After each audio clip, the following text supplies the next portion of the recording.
आदरणीय बंधुओं, आज मैं कुछ विशेष चर्चा आपसे फिर करूंगा क्योंकि मैं पिछले 2-3 दिन से सफ़र में हूं और इस वजह से अभी मैंने कहीं बैठे हुए थे तो कुछ वीडियो के बारे में चर्चाएं आ रही थी।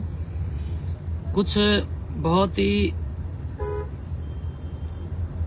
चतुर किस्म के व्यक्तियों द्वारा एक बहुत बड़ा रूमर फैलाया जा रहा है और उस रूमर में बहुत प्रकार की बकवास और झूठी बातें और फर्जी बातें फैलाई जा रही हैं कि महंत जी के कमरे में ये मिला, वो मिला, बकवास पर बकवास करते जा रहे हैं। मैं उनके अभी जवाब देने वाला हूँ। पहला मुद्दा इनका ये है कि भी उनके कमरे में कोई क्या बोलते हैं उसको, महिलाओं के लिपस्टिक की भी लिपस्टिक मिली।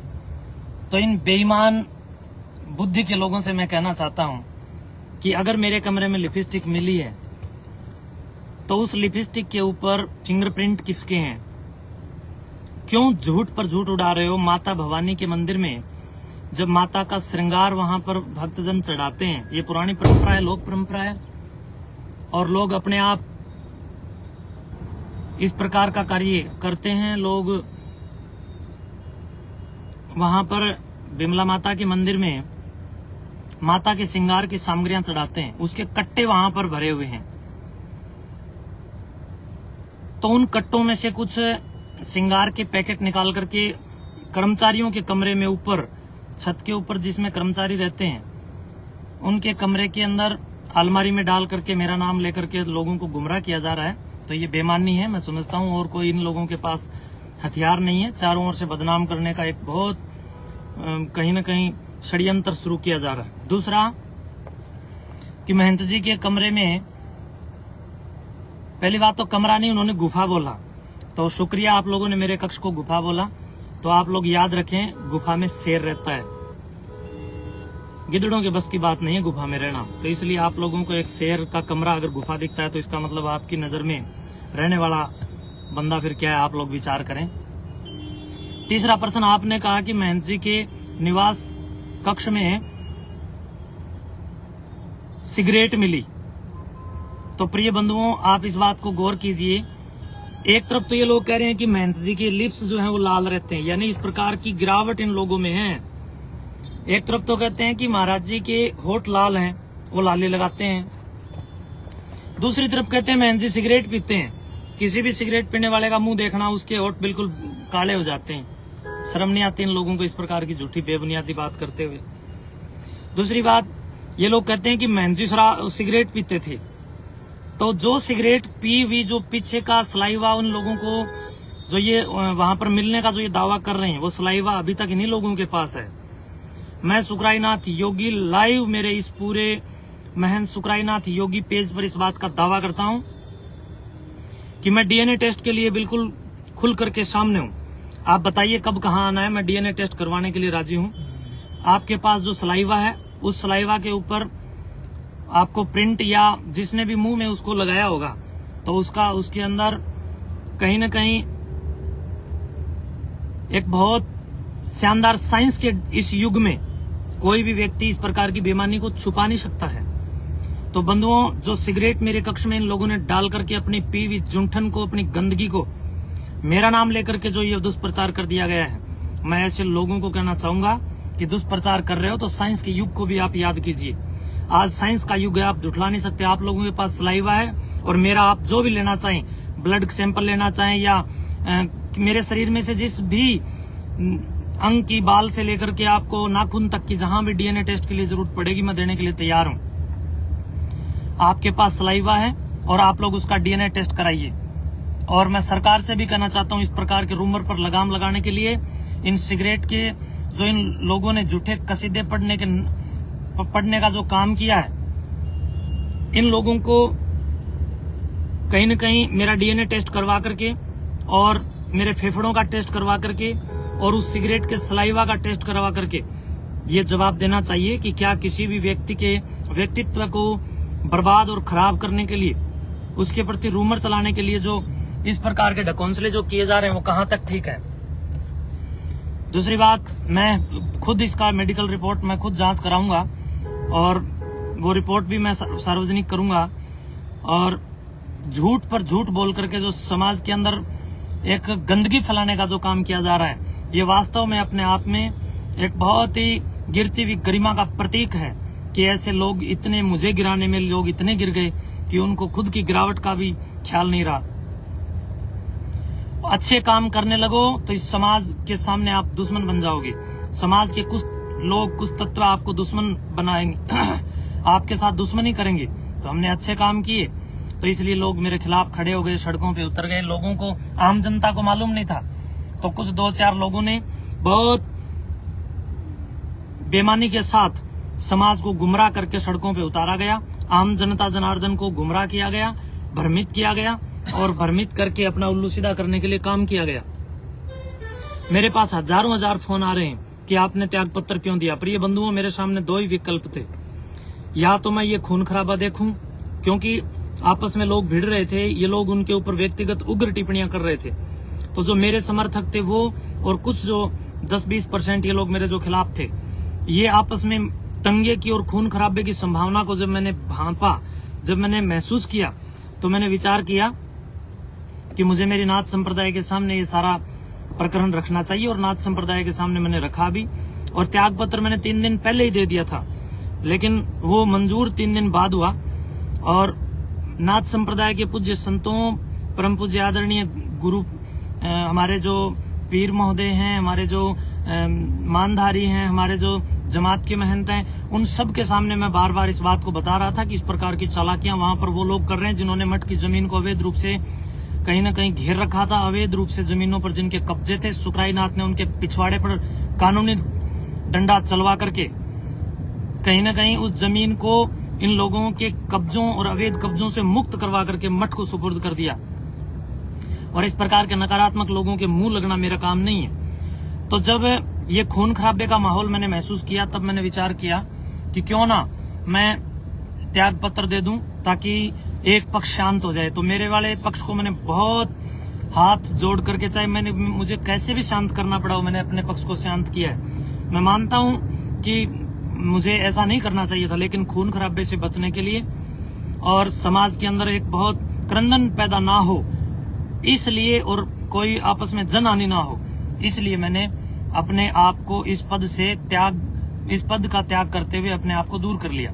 और अपने जितने भी समर्थक थे, उन समर्थकों को मैंने मनाया कि कोई झगड़ा या कोई दंगा फसाद नहीं करना है। और अभी भी मैं सबसे अपील करता हूं कि जब हम सब ने इतना कुछ सहन कर लिया है, तो आपसे आगे भी मैं आग्रह रखता हूं कि आप शांति बनाए रखें।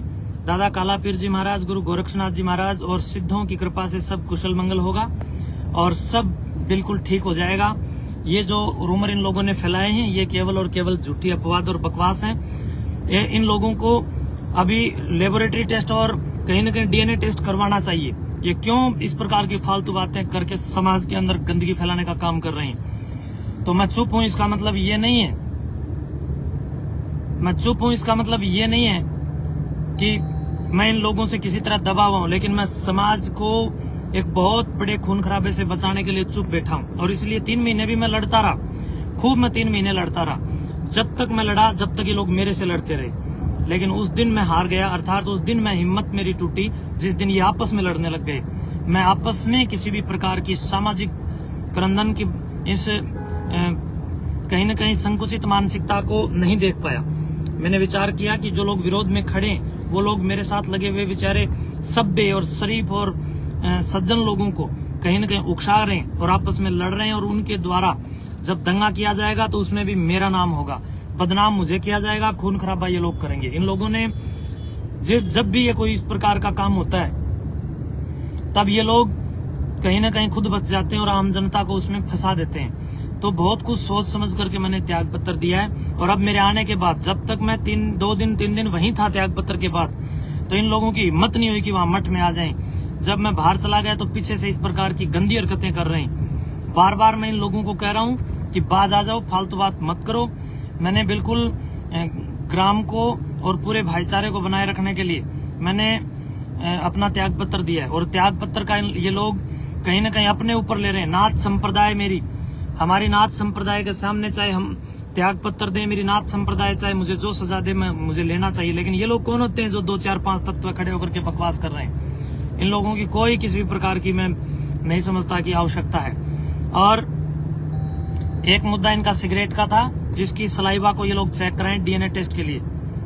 दूसरा, ये लोग कह रहे हैं कि भी वहां पर वो महिलाओं के समान मिले। वो माता बिमला भवानी के मंदिर में चढ़ते हैं और वहां पर ऊपर जो कर्मचारी है उसके कमरे में वो बहुत ज्यादा संख्या में पड़े और बाहर भंडार के सामने भी बहुत बड़ी संख्या में पड़े।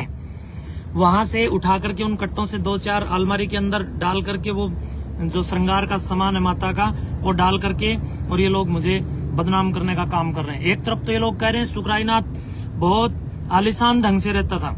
तो जब मैं आलीशान ढंग से रहता था तो जिन सामग्रियों को तुम डाल रहे हो वो 5-5 रुपए की चीजें क्यों डाल रहे हो? वो भी कम से कम भी 1000-2000 रुपए की तो होनी चाहिए थी।